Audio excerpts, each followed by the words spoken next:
Dear Seth,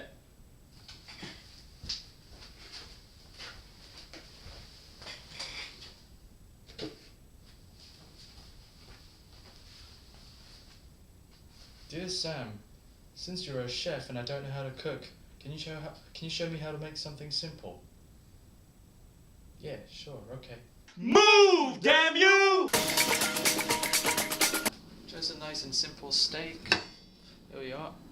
Some salt.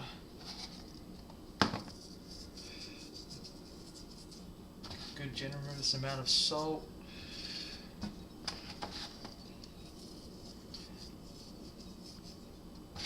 I always like to season on a plate, that way once I'm done, nothing is wasted. I just give it a little wipe, and to pick up just to waste as little as possible. And pepper, black pepper, hot pan. Make sure there's no water on the pan before you put oil in, otherwise it will just jump at you. Olive oil, just a nice layer to coat the pan. You don't want to be deep frying it now. Alright, steak on. If it doesn't make this noise, take it off the pan. It has to make this noise.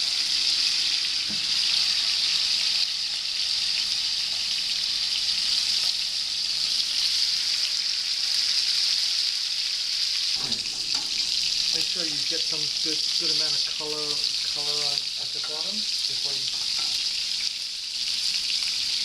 This usually takes about 3 to 4 minutes.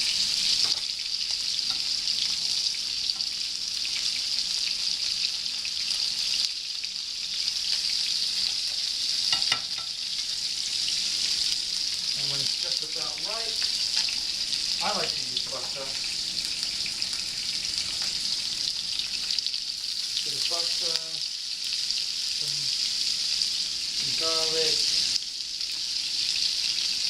some things of garlic in there, some thyme. Put it over the steak, or if you get a sprig of thyme, you can just throw it into the butter just like that. And this is where it comes to begin.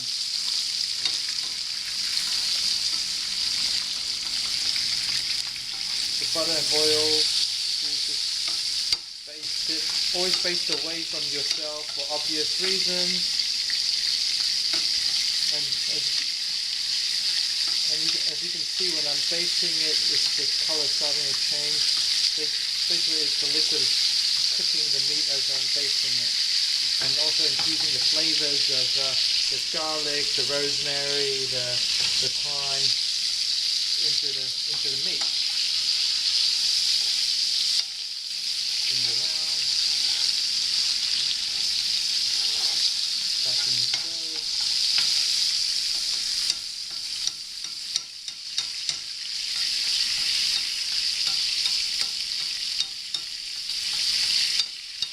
See how the color changes?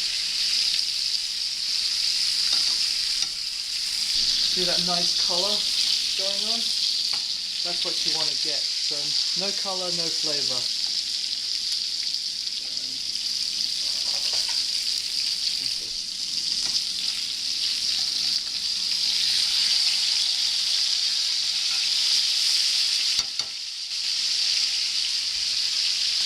I got loose pine leaves. I'm going to put it over the top as opposed to. And again, if the butter starts getting a little dark, that's when you want to lower the heat, because you don't want to burn the butter. Anything burnt means bitter, and you don't want that.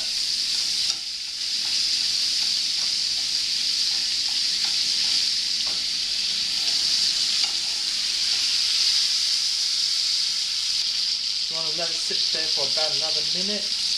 But that's entirely up to you, depending on what temperature you want. Basically, you can tell what temperature the steak is by how much resistance it gives you when you push on it. Medium rare, index finger, middle finger, medium well, pinky would be your well done. I don't know, any advice that comes to mind for a first timer? Just don't be intimidated. It's not the end of the world if you mess up. I'm sure I've messed up a million times. Very, very important to let the meat rest before you serve it. Let it rest for a little bit. Let it relax, and then. So I like to cut it at a slight bias, slight angle. Now this you always cut right before serving. Once you cut, you have to serve it. Otherwise, all the moisture will just start disappearing.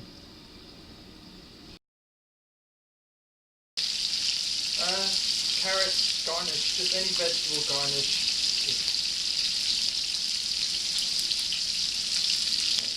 You can do any vegetables you like.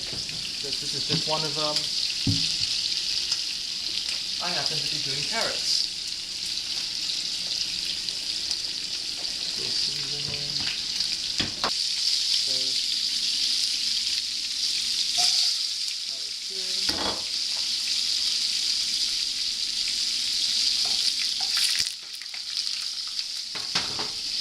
Now here's a little trick I do with vegetables.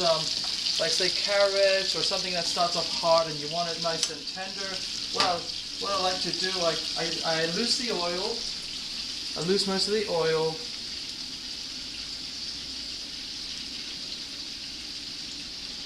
I can add any kind of cooking stock in there. Like if you don't have cooking stock, just use water. That is okay too. So I have the heat on still fairly high. I have some stock in there. This is beef stock I'm using, but there's plenty of freedom to play with that.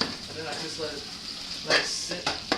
Well, I let the stock I bring the stock to a bit of a boil, a rolling boil right there. See the bubbles going. And then I'll cover it up and lower the heat so I don't burn anything. So I lower the heat to like a medium heat and. Oh, how long do you leave the vegetables? Well, every stove is different, so you just want to. It's like you just poke it with a fork, and it's like your desired level of hardness, softness.